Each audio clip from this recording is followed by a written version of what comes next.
Well, hello there guys, I'm Kelly. This is my channel Incredible Anyway, where I talk about how to live an incredible life no matter what your circumstances are.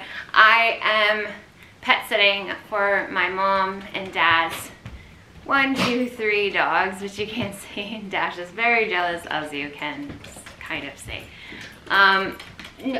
No. He just wanted to show you that. So they're confused. Let me move this. I've been having a really hard time. That's why I haven't been posting very much. I have not filmed anything. Currently I have 2 videos that I need to edit to get out to you guys, but I have nothing in the queue, which is really abnormal for me. Usually I'm filming, but PTSD has me by the neck and it has been really challenging. And I have been fighting with all my might to do whatever I can to live through it and to live a good life in the moment with it. It's very hard because all the symptoms that are part of PTSD are very challenging, right? And I am, dissociating a lot. I'm losing periods of time where I don't remember what happened. I'm having flashbacks even when I'm driving, which is really annoying, and it's just hard for my well-being. And so I am doing what I can to take care of myself. My migraines have been hell this month because we couldn't get it figured out with my insurance to get me in for the IV infusions that I had been taking that had been making them better. So I finally got figured out that I don't have to do pre-authorization after being told for a while I did. But we finally figured it out. Tomorrow I go in for my first IV infusion since December, which is a very long time, so I'm really happy about that. But today I am continuing on this determination that I am not going to let the PTSD ruin me. I think with any health issue, whatever it is, there comes a point where you have to get to a point of acceptance about it, and I don't think I'm there yet. I'm still pretty annoyed that it is controlling my life right now. And I think that's also something you realize with chronic health issues, is that you find yourself where you have done every single thing you can and it's still out of your control. And so I'm having to adjust to that. I am fighting and I'm still struggling. Like my self-esteem has taken like a crash.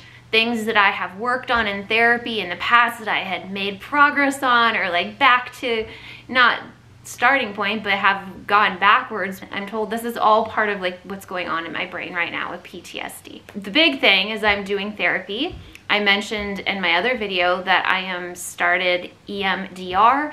I have done 2 sessions that are like the lead up sessions to actually doing the treatment. So I haven't done the treatment yet, but I have done the first 2 sessions. And the first session was basically, and my therapist is certified in EMDR, which is eye movement desensitization and reprocessing. That's what EMDR stands for.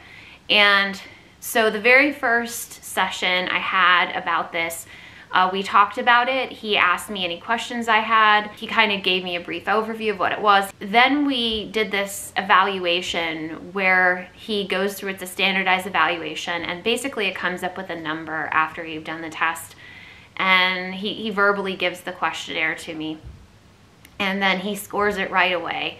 And there's a range of different mental health issues, mental illnesses, starting with like 5 would be a person that is a typical mental health, isn't dealing with really anything, maybe a little mild anxiety or depression, would be at a 5 on this scale. So average person would be a 5. I forget what he said, like depression would be, and anxiety might be around a 10. Now don't take me on these numbers because this is just what I'm remembering and I could be remembering wrong. PTSD would be late teens to 20.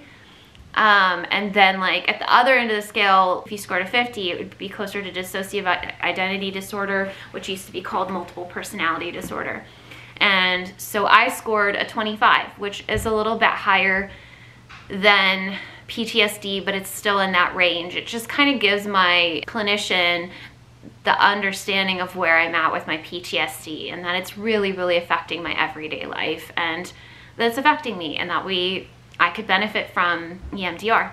So we determined that, and then we went through some relaxation exercises that during the treatment will be called upon to use. So learning how to do different breathing techniques, progressive relaxation, talking about having a safe space, which is basically a place that you can go to and experience all of the 5 senses in your safe space. Maybe your safe space is on the beach and you smell the salty ocean water, you feel the breeze coming off, the warm breeze coming off of the ocean. You hear the ocean waves lapping onto the sand. Whatever it is, if that's your safe space, then that's a place that during these treatment sessions that will go to remind my body that it's safe. So this is basically trying to reteach my brain how to interact with these traumatic experience that I've had, or any really traumatic experience I've had. That was the first session. And then the second session, we did this scanning thing where I closed my eyes and he had me visualize and go through my body and visualize any places of discomfort or pain where I could potentially be holding on to trauma, which is just where you feel tension or pain. Like some people hold up their shoulders like this, so that would be like an area of tension, or some people clench their jaw, or some people get really, really sick to their stomach. Some people get flushed and hot. We did this exercise, which took, I don't know, like 15-20 minutes, and we did that. And then we did this other exercise, which I had never done before, and it's called parts work, although I didn't know that that's what it was when we were doing it. It kind of helps you to shine a light on things going on inside your brain, which it's just really wild. It was a good experience. I'm really glad I've started this process. So next session that I have will be likely the beginning of the first session of the EMDR, and I will definitely let you guys know how it goes. He told me that EMDR sometimes doesn't help people at all. He said sometimes it helps people within the first 3 sessions. Typically the first 5 to 8 sessions are when people are helped, and anything past 5, it's kind of an indication you might want to relook at something, or maybe this isn't the treatment for that person. So I'm really hoping that it's helpful, because the symptoms of PTSD are so assaultive to me. I am really struggling to get through emotionally. I'm a really resilient person. I have developed a lot of resiliency skills and coping skills for my chronic physical health issues, and so I think that those are definitely transferring over to this experience. Yes, I have had CPTSD before, but CPTSD, complex PTSD, is very different. With CPTSD, it's about trauma that occurs over the course of time repeatedly, whereas PTSD is a moment. Something happened in time, and that is the triggering factor. And so that's how it's different for me, is in the past it was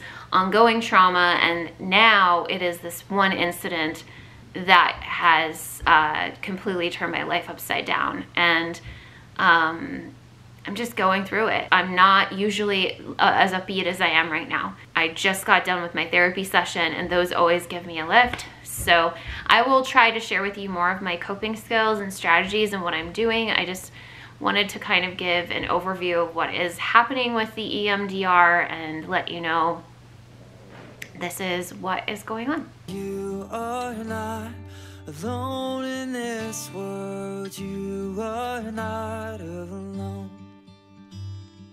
You are not alone in this world. You are not alone.